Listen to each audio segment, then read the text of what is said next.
Assalamualaikum warahmatullahi wabarakatuh. Perkenalkan, nama saya Anzuli Novela. Saya dari kelas 1B Pendidikan Agama Islam dengan nomor NIM 2203020056 Universitas Islam Syekh Yusuf.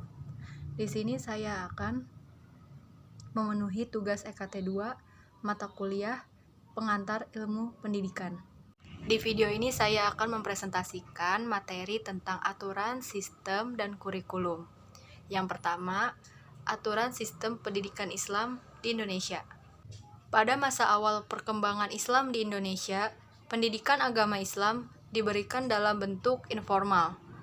Tempat penyebaran pendidikan agama Islam melalui surau, langgar, musola, dan masjid.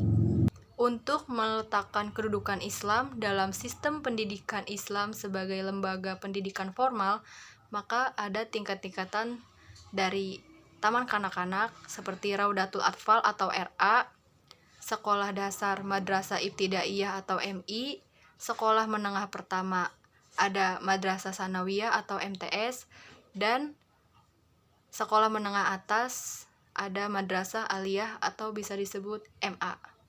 Unsur-unsur pokok dalam operasional pendidikan Islam terbagi ke dalam 5 bagian, yaitu yang pertama pembacaan Al-Quran, yang kedua takziah atau penyucian, yang ketiga taklim atau pengajian Alkitab, yang keempat al-hikmah, dan yang kelima adalah al-ilmu.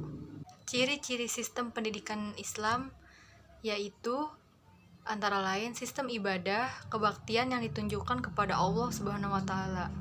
Dan yang kedua, pembinaan rohani, dan yang ketiga, pembinaan intelektual. Dasar-dasar pendidikan Islam ada 5. Yang pertama adalah Al-Quran, yang kedua ada As-Sunnah, yang ketiga ada Ijma, yang keempat ada Masolih Al-Mursalah, yang kelima ada Urf atau Ijtihad. Yang kedua ada sistem pendidikan nasional di Indonesia.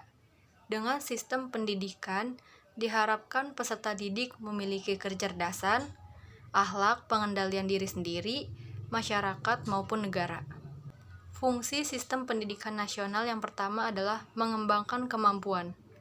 Berkat kemampuan yang ditempa dengan baik, manusia bisa lebih termotivasi untuk mencapai tujuan hidup. Yang kedua, membentuk karakter. Fungsi membentuk karakter manusia ke arah yang lebih baik. Dengan memiliki karakter yang positif, manusia lebih siap dalam memanfaatkan peluang dan menghadapi rintangan. Dan yang ketiga adalah moral dan mental yang dibentuk akan berguna dalam pengambilan keputusan dan tanggung jawab.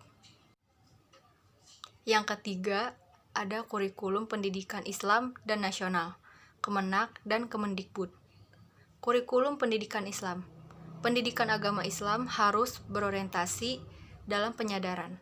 Pendidikan agama Islam adalah proses pendidikan yang mampu menggugah kesadaran peserta didik untuk menjadi pribadi muslim yang lebih baik. Selama ini kurikulum pendidikan agama Islam yang meliputi masalah akidah atau keimanan, syariah keislaman, dan akhlak ihsan. 3 ajaran pokok kemudian dijabarkan dalam bentuk rukun iman, Islam, dan ihsan. Dari ketiganya lahirlah ilmu tauhid, ilmu fikih, dan ilmu akhlak. Dan yang terakhir ada kurikulum pendidikan nasional.